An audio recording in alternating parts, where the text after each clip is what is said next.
찝찝한 이유가 형량을 무겁게 무기징역을 한 것처럼 보이는 듯 하지만 사실 판단 유탈 사실 오인, 고의적인 사실 오인 이런 걸 함으로써 윤석열을 상당히 몸을 가볍게 만들어줬어요. 그렇게 볼 수 있군요. 네.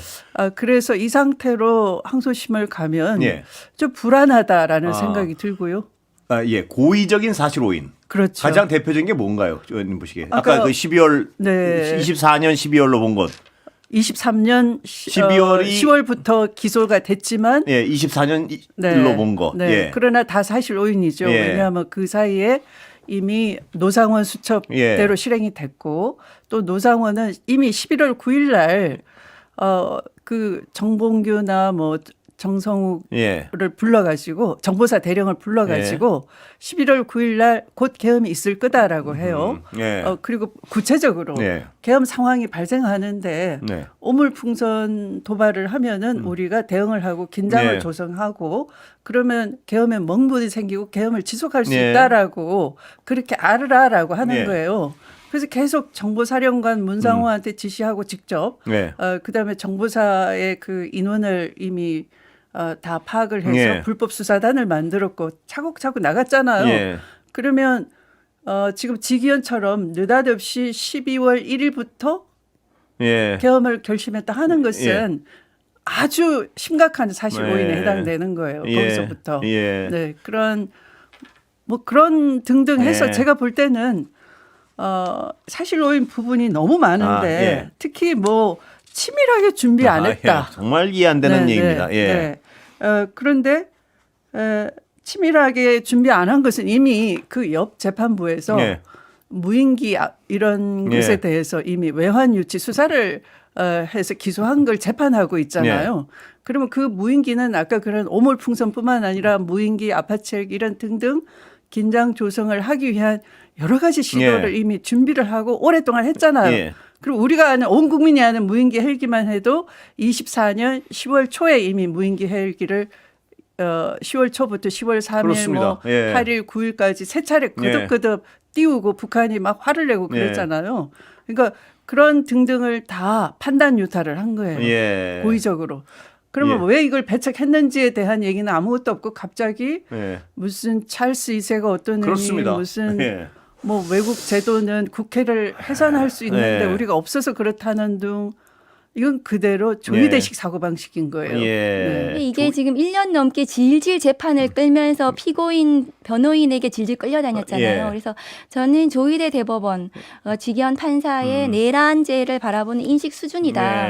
그리고 이 내란이 그나마 이 피해가 없었던 것은 군의 소극적인 임무 수행, 그다음에 국민들의 저항 이런 부분이 하나도 언급이 안 됐어요. 이번 판결에서. 이진관 판사랑 완전히 배치되는 부분인데요. 그렇습니다. 그러니까 그런 부분을 하나도 언급 안 하면서 오히려 윤석열의 부하들이 윤석열 따라서 이걸 수행했다가 막 고통을 당했다는 그러니까 동료 공직자에 대한 지기현 판사 동료 공직자에 대한 애틋함만 있더라고요. 그래서 경찰청장이 암투병 중이다. 그렇습니다.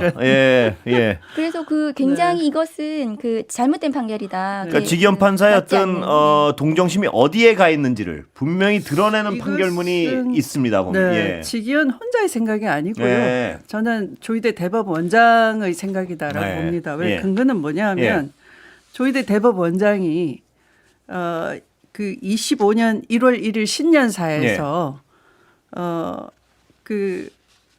이렇게 얘기를 해요. 내란을 겪었다라고 표현을 하지 않고요.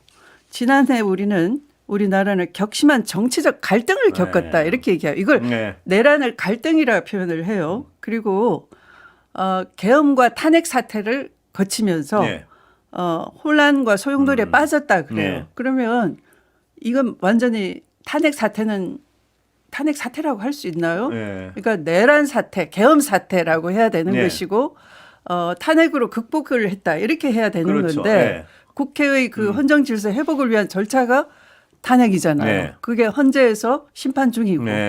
그러면 탄핵은 정상적인 헌법 제도상의 일인데 사태가 아니잖아요. 그러니까 내란 사태거나 계엄을 수단으로 한 내란 이런 표현은 전혀 없고 탄핵 사태로 이 갈등을 겪었다. 혼란의 소용돌이가 야기가 됐다. 예. 이게 조의대식 인식이 고스란히 이 판결 전반에 흐르는 거예요. 그러니까 똑같이 직위원도 이게 정치적 갈등을 해소하기 위한 제도의 결함 탓이다. 선진국은 심지어 의회 회상권까지 있다. 아니 내각 책임제 국가에서는 이 체크 앤드 밸런스로 의회 해상권이 주어지지만 우리나라처럼 대통령제 국가에서 의회 해상권은 있을 수가 없는 거잖아요. 예. 내란 행위를 성경을 읽기 위한 행위로 비유를 했습니다. 네, 그 비유도 매우 잘못된 비유입니다. 내란이 어떻게 성경을 읽기 위해서 촛불을 훔칠 수 없다. 뭐 이런 말도 안 되는 비유를 해서 더 분노하게 하는 거거든요. 그러니까 내란에 대한 전반적인 인식이 저는 법리적으로도 없다. 이것이 뭐 계엄 자체가 내란이 아니다. 뭐 그러니까 사법심사 대상이 될 수 없다라고 판단하면서 아예 그 실체적 절차적 요건에 대한 판단 자체를 하지 않으면서 다만 국회를 마비시킨 이 부분 폭동 부분만 굉장히 부각시켜서 판결을 했거든요. 주연님은 2, 3심 걱정을 좀 하셨는데 이런 논리라면 뭘 조심해야 됩니까? 보시기에. 지금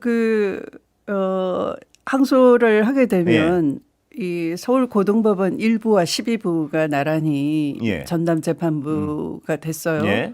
근데 1부는 최근에 송영길 전 의원에 대해서 무죄 판결을 한 재판부이고 상당히 그 판결 논리나 이런 것들이 국민 설득을 할 수 있는 그런 논리 전개를 하는 반면에 12부는 굉장히 좀 이상한 판결이 좀 있었어요.